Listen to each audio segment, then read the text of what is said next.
Hello everyone, welcome to From the Heart. I'm Joshua. And I'm Mary. And we're excited to bring to you all that's new and good when it comes to the arts in Central Florida. Today we're learning about Michael Marinaccio's current work as a producer with Orlando Fringe Festival and what we can expect from Orlando Fringe in the future. Hi Michael, welcome back. Hey, Welcome back. good to be back. I have a question for you. You've talked about your role as producer now. What have you learned about leadership since you've started? Ooh, good question. I think the most important thing that I've learned about leadership is always having an open door and always be willing to listen to everyone.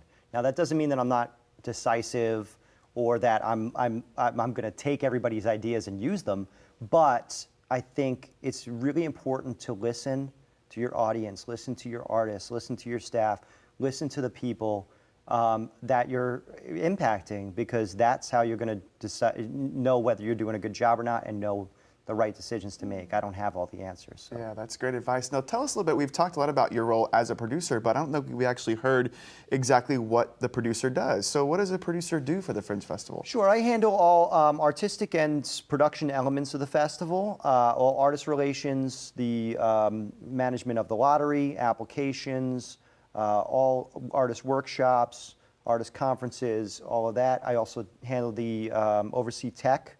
So my tech director and all of my technicians, build out of all of the spaces. I oversee our kids fringe elements, our visual fringe elements, very highly involved in the marketing of the festival and the overall vision of the festival. So basically you do absolutely nothing, Michael. Correct.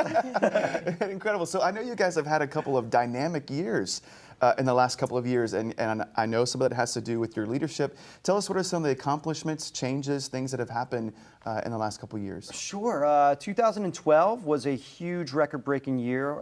My first year, we saw a 25% increase in attendance, and really just, we had a lot of stars align for us that year. And we've continued to grow. The past 3 years, we have had over $250,000 given back to artists every year. Last year, it was $275,000 back to artists. And we've continued to grow the festival, but we try not to grow it any quicker than our audience. So we're trying to grow along with our audience so that the artists don't have watered down houses. We want to make sure that the artists are still getting butts and seats for every show. Tell us about your volunteers. Oh, we have an army of about 350 volunteers, and some of them are just the most dedicated, hardworking, passionate supporters of the Fringe and the arts that you'll ever meet. I have people that constantly inspire me, out there working tireless hours and are not getting paid for the job, and it's just really, really amazing the work that they do. I'm sure you need more volunteers. I mean, how, if somebody is Always. listening, how can somebody get involved and volunteer? Show up. No, we do volunteer trainings in April. You can get on our volunteer mailing list through our website. We do have volunteer opportunities throughout the year. We throw a big party for our volunteers, full of prizes. Really, everyone gets a prize at the end, but we have, you know, it could be 4 tickets to Disney, or it could be, you know, there's some really great prizes that we'll give out, massages and all that stuff. So we really appreciate our volunteers and try and take as good care of them as we can. But, you know, they just do so much for us, and we always need more. Always What is need a more. thank you that you once got from either an artist or a guest that sticks with you, that makes you kind of proud? Oh, wow. That's a good question, Mary.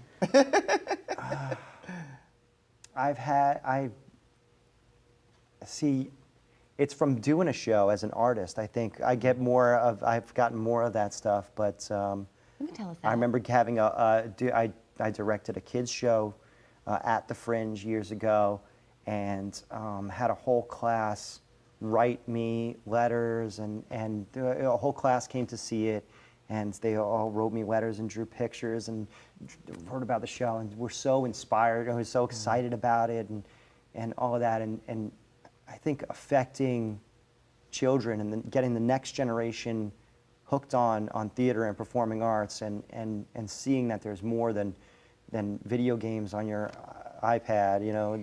And why is having children being hooked on arts important for our society? Well, I mean, we need to develop the next generation of live performance fans. We need to get people out of the house and away from the TV sometimes to go out and see theater and live performing arts, because those experiences can really change people. I've been affected by films and I've been changed by films, but there's something about live theater and that connection between artist and audience that it magnifies that experience so much, and it can really, really change people's lives. Well, that's one of the great things about Fringe, is that it really is this immersive experience. Sometimes you're in these little small, intimate settings. Sometimes they're larger, but I think that's part of the excitement of Fringe is venues. So tell us about, where is Fringe located? And I know it's mostly in Lock Haven Park, but maybe you have some exciting venues this year. Sure, we are based around Lock Haven Park. Orlando Shakespeare Theater, the Orlando Repertory Theater are our two main theater venues.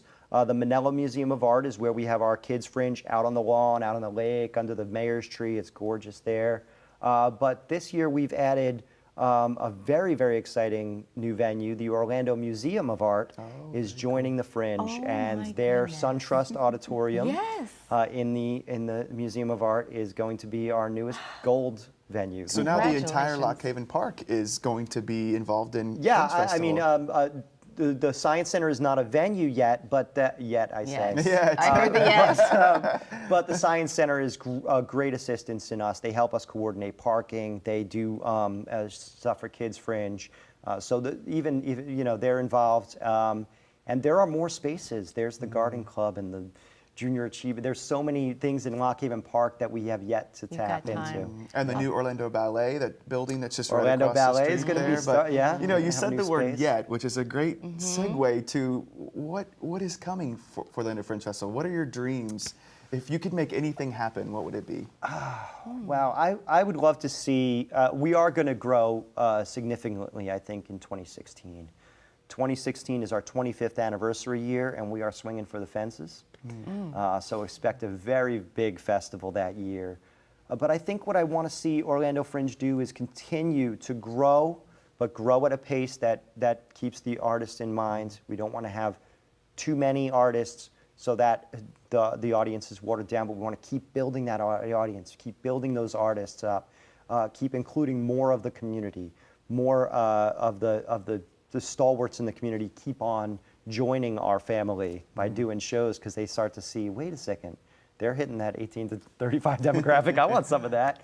But getting more of them involved. And ultimately, I want to see Orlando Fringe get its own year-round space that we can rent to artists, rehearsal space for artists, provide an avenue for Fringe theater to happen year-round in a home. And so what's your greatest need? People that are listening today, inspired by your talk, what could they do to really help the Fringe Festival go to the next level?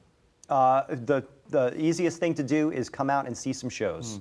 Come out, get a button, and go see some shows. Buy some beer or food on the lawn, see some live bands. Just get involved however you can. If you want to volunteer, if you're passionate about it, please come do that. If you have a dream project, come and perform it at the Fringe. I wish we had more time. So whatever you want to do.